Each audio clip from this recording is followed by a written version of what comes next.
What's up? I'm here with Jeff Chan. He's a professional cage fighter. I'm just a jiu-jitsu guy. You wanna fight? Let's do it.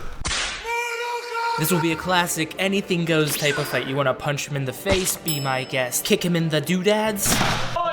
Yeah, sure, go for it. JK, that was actually completely by accident. Don't be like me, guys. Wear your cup. My strategy going into this was to pump out some jabs upstairs, get him to think about blocking high before I level change and put his butt on the mat. As a jiu-jitsu guy, I figured that would be my best shot. So you can imagine my surprise when he did that very thing to me. I was playing a little handsy, and I guess he didn't like that, because on the third time I reach out to grab his hands, he level changes, going for the takedown. As he's looking to land some punches from the top, I'm using my right knee to create some distance. I then post off on his hip to create more space, and as he stands up, so do I. I know that exchange does not bode well for me, so I catch a body kick and look to convert it into a single leg. And I've never seen this move before, but he's grabbing my elbow, which is preventing me from getting a solid connection and allows him to free his leg. Boom, boom, bam, 2 punches and a kick, looking to set up a takedown, but he responds in kind with 2 kicks and a punch. Bam, bam, boom. And follows up with a head kick to the face, which I kind of walked into. Thankfully, he pulls it last second. If this was a proper cage fight, though, that would probably be a different story. Maybe he has something else in mind, though. Boom, last double leg, driving through until my butt hits the mat. I get my hips under me and grab a hold of one of his legs to stand up, but bro, he has taken me down twice. I'm supposed to be the jiu-jitsu guy over here. So what exactly am I doing here? Well, go back a couple weeks, I make a video where I break down Jeff Chan's fighting. And yes, when it comes to fighting,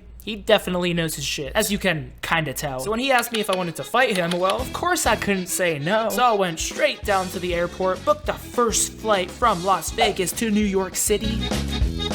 We're just pulling up to the airport. So he's got good hands, he's got good wrestling. Obviously he's aggressive, he wants to cut off the cage. Do you have any tips for me to not get absolutely hammered? Tuck and roll, man. Like what? Gotta Tuck? get out of the way. Tuck and roll? No, like a full front roll. This ain't Dark Souls, son. What are you talking about? You gotta just get aggressive. So our flight leaves at midnight on the dot. We're about to take a 6-hour flight and basically go straight from the airport to Jeff's gym to train with him. Not really a person who sleeps on planes, so it's pretty much gonna be an all-nighter for me. Why do I do this to myself again?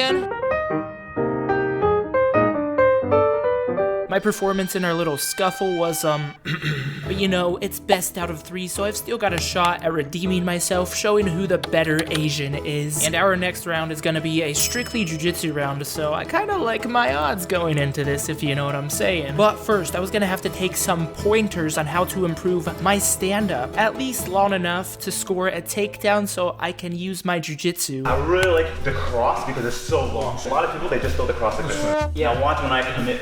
Look how much longer I take. Now watch, I'm gonna push up my back foot, step forward. So we're working on a straight right hand that we're gonna use to set up a takedown. Takedown setups are so key because unless you're going up against an actual noob, if you just drop to a takedown from neutral, your opponent is gonna see that a mile away. Boom, boom. Most likely when you throw the cross, block this. Boom, and that's when you slide right down. Bam. Try lifting both my legs up that direction. You can lift me up, I know how to fall. See anything next?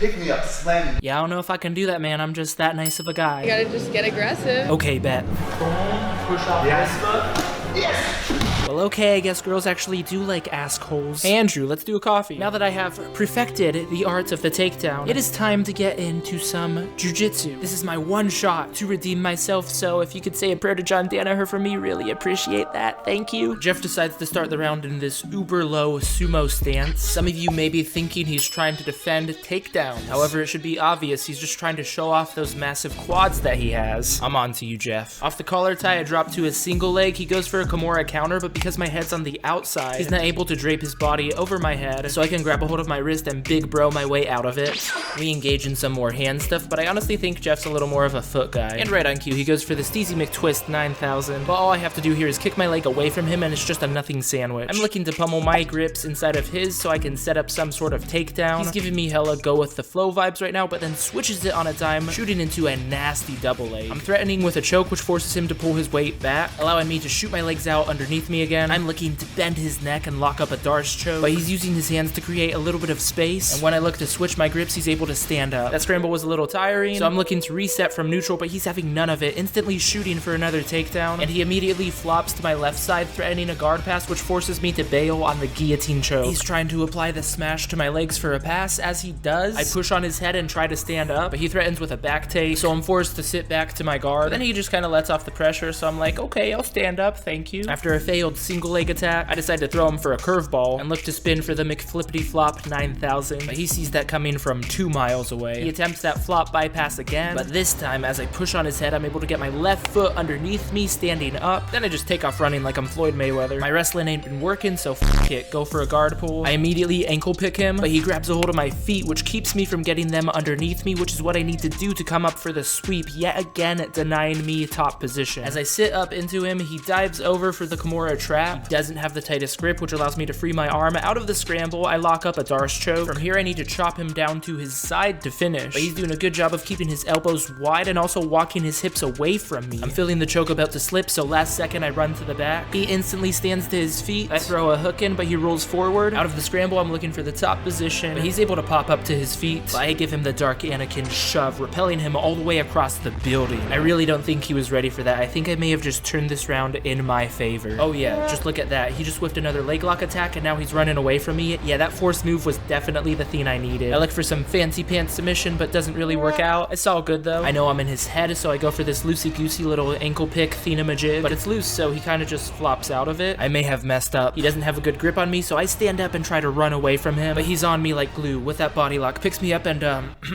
hey editor, you can cut that from the video. He's got a hook draped over, but is too far from my head to take the bat. This is my moment. I see his leg in between mine. I grab a hold of it. I go for the knee bar, and the timer goes off. Now, could I have finished that knee bar with a little more time? Maybe, but I was able to shove a grown-ass man all the way across a New York building. I think that clearly makes me the winner of this round. Our final round will be a no-holds-barred fight to the death, where we will find out once and for all who the true human weapon is. Side tangent, that's actually a pretty good show. If I can survive this next round, you gotta subscribe. Of course, we have to start off the round with some respect. We may be killers, but we do have manners. Immediately, I try to punch my way into a takedown, as I know he has an advantage in striking. I try to go for that one takedown that he taught me. Yeah, clearly doesn't work.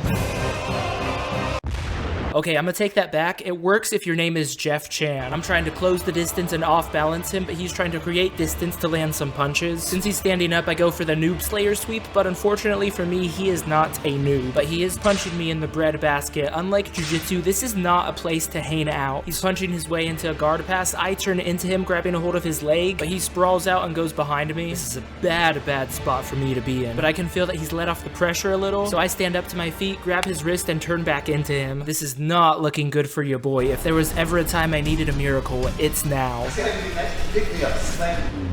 just get aggressive.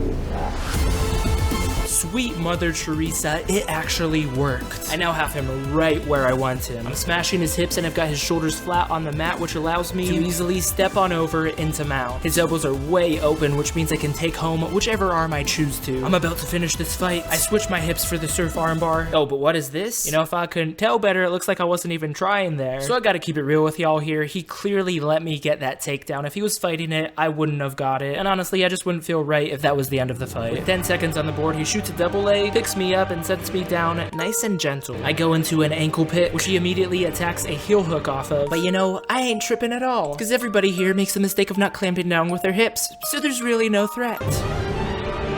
What was I saying? Yeah, I guess he actually did know how to clamp down with his hips. Who'd have known? Big shout out to Jeff for a fun training session. Not only is he a good partner, but he's also a great coach. You should definitely check out his channel for some really insightful fighting knowledge. Also, subscribe to my channel. That is all.